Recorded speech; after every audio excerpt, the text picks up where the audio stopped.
immoo kana goote sadarkaa kanatti abdii murachuu irraa sigee asii dargaggeessi nama gorsu dargaggeessi immoo dargaggoota godhuun beekamu jireenya irratti nama gorsu dargaggoota hedduu gorsuudhaan beekamtuu maal taateeti ka'umsa irraa eegali achiin si guddisaa maqaa kee hojii kee maal akka hojjettu eessa akka jiraattu akkamitti akka gorsa kana jalqabde amma maal akka jirtu uummata kanaa ifa godhe.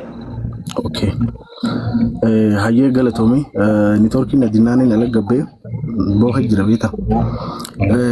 Ani lammii Abiraahiimiin jaama. Sagalee kee ol fuudhii akka uummanni sadagootti nu himi please. Hayyee galatoomii amma ni dhaga'amaa? Ni dhaga'ame. Tokko wanni boo'ichaatti sas jedhan kaayina taaptaap qofa godha. Hayyee. Okay. Ani lammii Abiraahiimiin jaama. Just dhalootaanii Sharargee lixaa bookeedha. Amma immoo barataa yuunivarsiitii Amboo waggaa 5ffaa faarmaasiitii. Yoo rabbi inshaallah bara dhufu giraajuweet godhee achii isiniin ba'a. Sooshaal miidiyaa kanarratti immoo dhimma jaalalaa, dhimma jireenyaa, dhimma jijjiiramaa 6 kanarratti hojjedha. Yaa akkuma beekamu hundi keenya especially namoonni biyya tana keessa jiru backgrounding keenya agas maraa miti. Si galaami. Osoo dandeessee xiqqashoo yoo nama jeequu baatte namni rafuu baate xiqqashoo sagalee ol nu dabaltee gaarii. Hayyee rakkoon qabu. Yaa'u ani asirratti motivationaan hojjedha.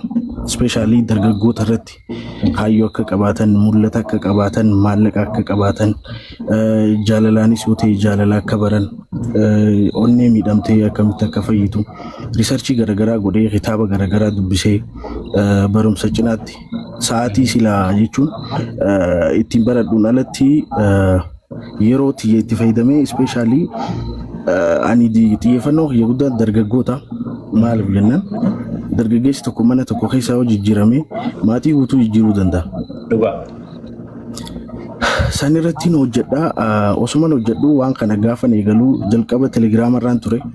Gara waggaa takka akkas telegiraama irratti baay'ee jechoota an barreessu namoonni baay'een itti fayyadamanii akkuma amma viidiyoo gizeen dalagee just namoonni baay'een irraa gammadan jeetii yaada. Achirraan ture osuman achirratti tireeningii fa'aa kannaa. Maaliif jennaan anilleen waan kana hedduu takkan jaaladha mana barumsaa keessatti buildi godhee iskilii tana jecha. Maaliif jennaan public speaker ta'uu niin fedha duraanumarraa. Public speaker ta'uu hedduu takkan jaaladha. Namni bakka akka na dhaggeeffatu waan hin hubadhe akka nama hubachiisu namni tokko gaafa jechuun dabbarame fa'aa miira isaa san irraanfachiisu duraanumarraa kan hin qabu. Carraa yuunivarsiitii seenee sanitti immoo fayyadamee yeroo tiyya just online irra koorsiilee garaagaraati jira. Bakka waan hin qabu irraa keessaa baasee koorsiilee akkasii sanniin baradha. Waan hin baradhe san immoo nama shammaan taane telegiraama irratti barsiisaatiin ture. Tarii namoonni namni tokkos ta'u telegiraama kiyya ni beektan ta'a gaafa durii. Osuma akkas jedhu namoonni telegiraama irraa yookiin immoo feesbuuk irraa gara tiktok dhufan. Anaa bakka akkana okay maaliif gara tiktok hin dhufne jee osoo gama tiktok hin dhufin dura namoota waa'ee kanarratti expertii ta'anii jira namoota akka Garivee fa'a. Garivee amma namni online irratti ni beeka is one of the best business coach especially gama social media marketingiitiin sirriitti beekaadha. Gara galchee pilaatfoormii kanarratti bu'a qabeessa ta'uuf maaliin godha kajoo isa jala deemee hordofaa si galame bakka takka fa'aa waan si ajaa'ibu murtii. Waan kana fedhuu kiyyarraa kakee namaaf dhaqqabuu nama hubachiisuu irraa kakee doolaara malee bakka isin galmeessinee jira. Imeelaan apply goote jecha. Maaliin jaanii just ani barataadha. Humaan taatanii koorsii naa kanna garuu immoo sartifikeeta naa kanninaadha. Beekumsa qofa naa kannaa jaan. Okay erga akkas ta'e jaanii miseejii naa erganii zuumii irraan barachaa bakka kaardii waan jimaa bita dhufa. Sababa onlaayinaa yeroon itti baaseetu jira. Si galame. Just bakka haara galfii namootaatiin ta'uu barbaada. Si galame. San gubbaan immoo namni gizee na dhaggeeffatu ani jechootaan dubbadhu irratti yeroo isaan fayyaniin arga bakka. Sun immoo hedduu takka natti tola daran waan hin qabadde kana agarteemi. Akka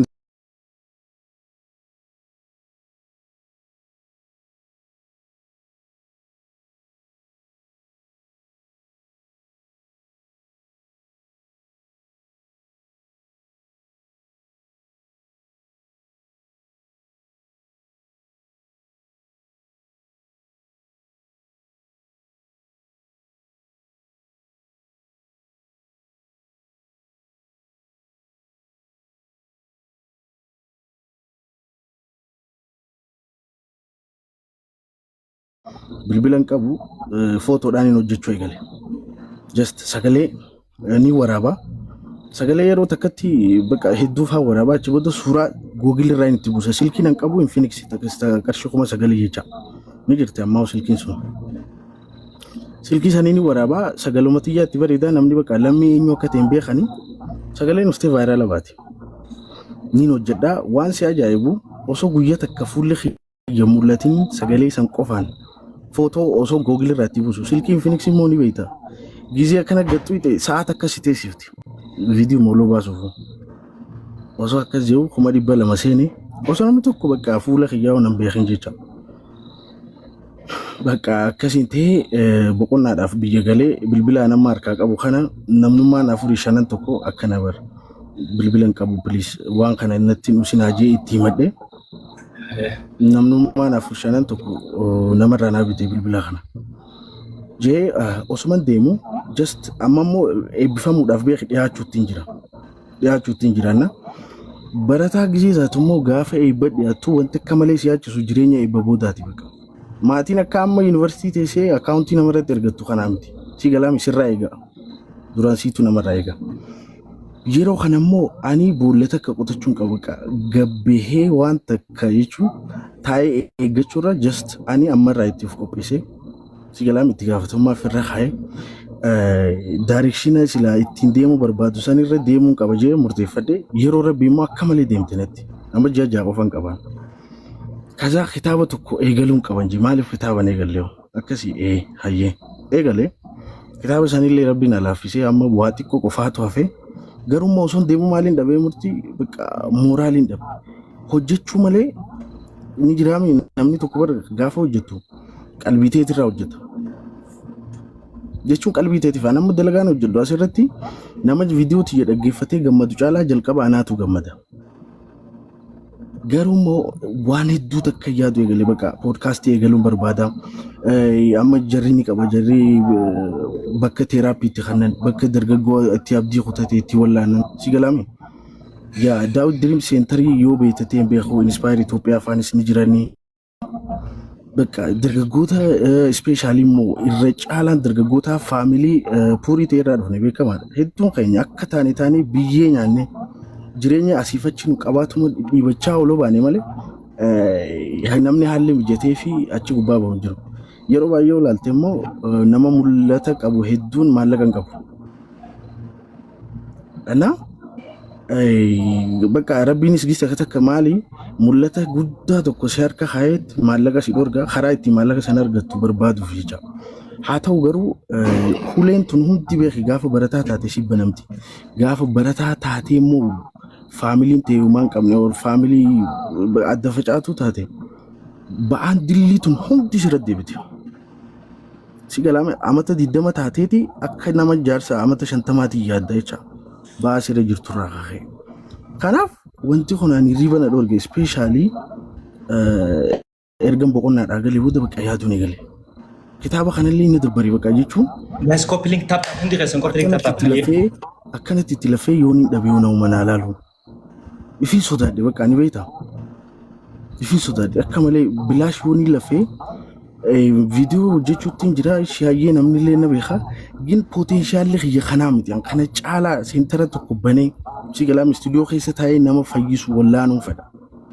Si galaame bakka namni hundi parpazii isaaniin akka jiraatu. Baay'ee namni hundi kaayyoo isaatii silaa jiraate nama kadhatu tokko nagarru. Si galaame maaliif jennaan just bakka namni hundi bakka jiru mul'ata isaatiif aarsaa kafalee.